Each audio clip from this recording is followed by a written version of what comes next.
Matatag Curriculum, Araling Panlipunan 4, Quarter 1, Aralin 1. Ang Heograpiya ng Pilipinas, paggamit ng mapa at globo.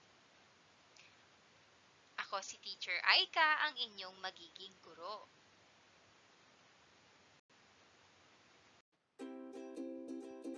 Magandang buhay mga bata!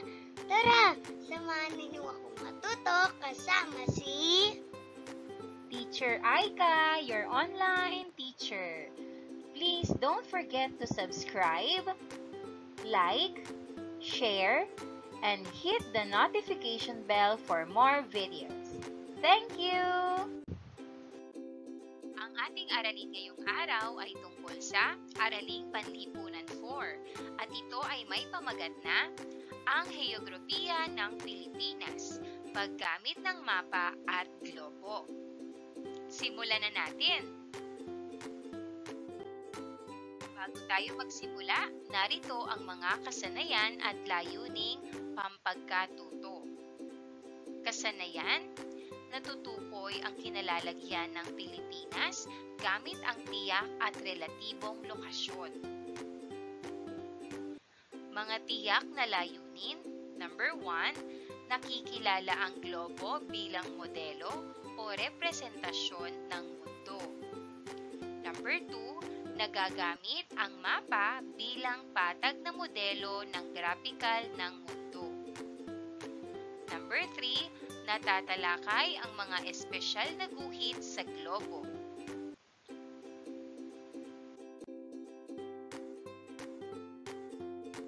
Mga espesyal na guhit sa mapa at globo.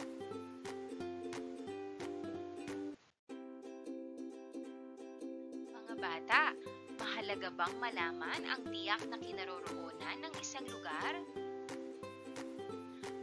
Oo, napakahalaga po dahil sa pagbibigay ng tiyak na kinaroroonan ng lugar, kailangan ay kabisado natin ang mga pangunahin at pangalawang direksyon. Ano sa tingin nyo ang ginagamit nating bagay sa pagtukoy ng lokasyon ng isang lugar? Ito ay tinatawag na rose compass. Ang mga pangunahing direksyon ay ang hilaga, silangan, timog at kanluran. At pangalawang direksyon naman ay ang mga hilagang silangan, timog silangan, timog kanluran at hilagang kanluran.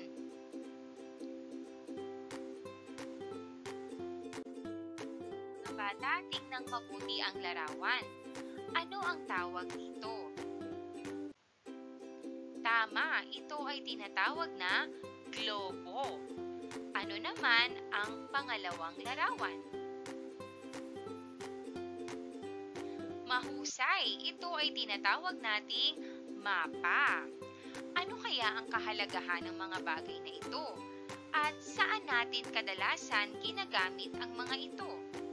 Alam nyo ba kung papaano gamitin ang dalawang bagay na ito? Pag-aralan natin.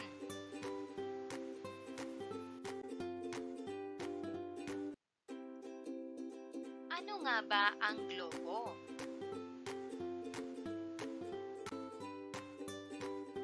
Ang globo ay isang modelo ng mundo na bilog at nagpapakita ng eksaktong hugis ng mundo.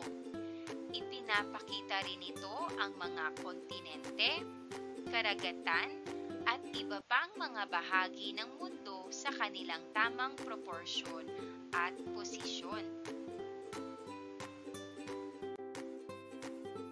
Ang globo ay isang modelo ng mundo na nagpapakita ng eksaktong hugis ng ating planeta. Ang hugis nito ay hindi bilog kundi oblate spheroid.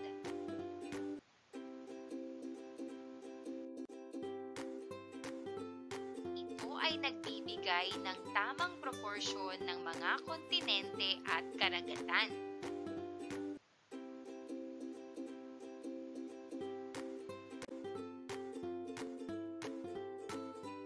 Ginagamit ito upang makita ang mga bansa, kontinente, at mga karagatan sa kanilang tamang sukat at lokasyon.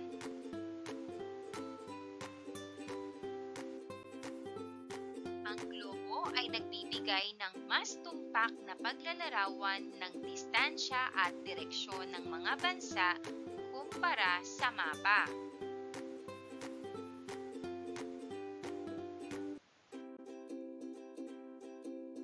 Ano naman ang mapa?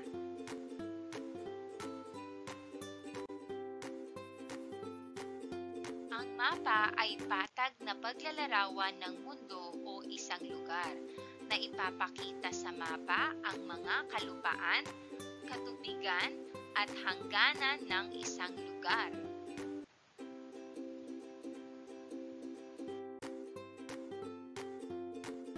Ang mapa ay isang patag na representasyon ng isang lugar. Ipinapakita nito ang iba't ibang impormasyon tulad ng mga kalsada, anyong lupa, anyong tubig, at mga hangganan.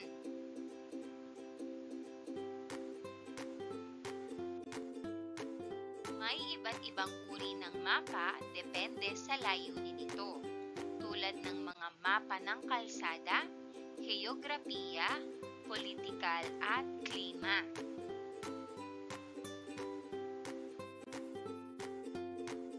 Dahil patag ito, may mga distortion sa sukat at hugis ng mga lugar, lalo na sa malaking rehiyon.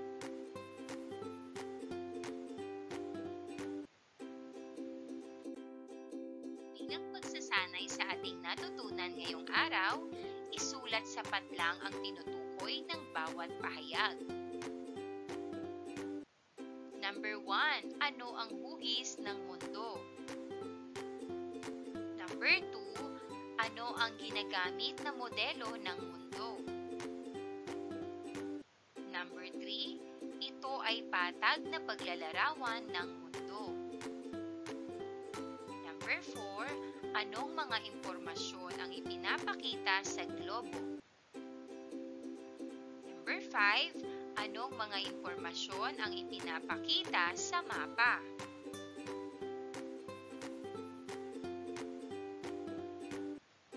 Bilang gabay, narito ang mga tamang sagot.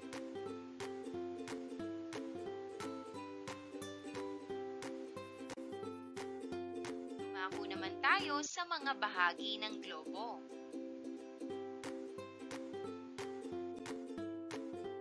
Una ay ang Ecuador. Ang Ecuador ay guhit na pahalang sa gitna na may 0 degree. Ito ay isang imahinaryong linya na naghahati sa mundo sa gitna.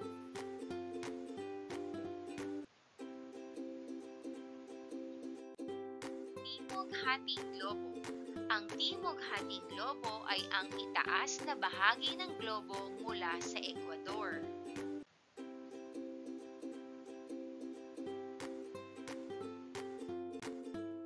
Hilagang hating globo. Ang hilagang hating globo ay ang ibabang bahagi ng globo mula sa Ecuador.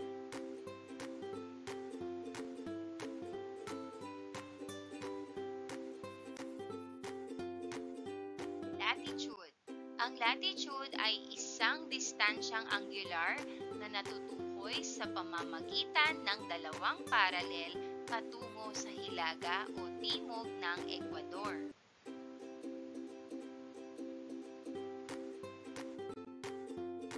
Latitude ay mga pahigang guhit na pumapaikot sa globo, kahanay ng prime meridian.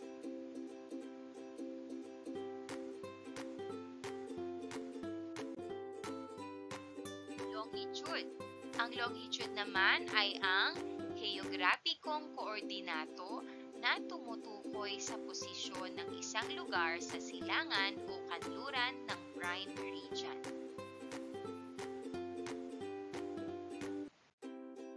Ang longitude naman ay mga patayong guhit na pumapaikot sa globo, kahanay ng prime meridian.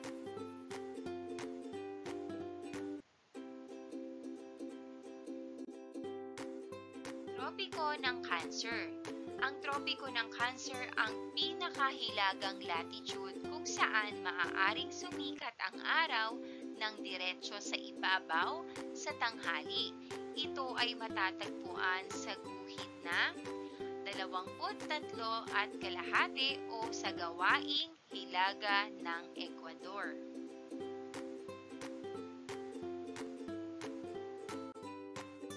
Tropiko ng Capricornio. Tropiko ng Capricornio ay isang imahinaryong linya sa paligid ng daigdig na may latitude na humigit kumulang na 23.5 degrees sa timog ng Ecuador.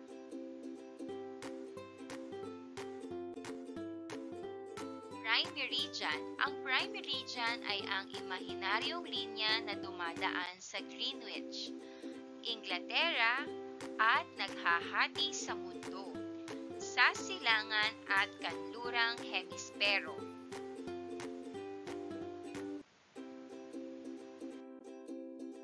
International Dateline. Ang International Dateline ay 180 degree mula sa punong meridiano at ginagamit na batayan sa pagpapalit ng araw o petsa.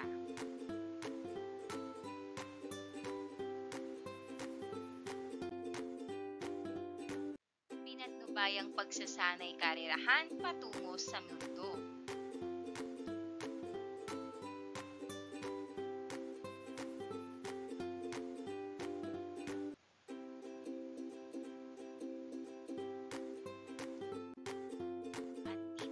Tapos ang ating aralin.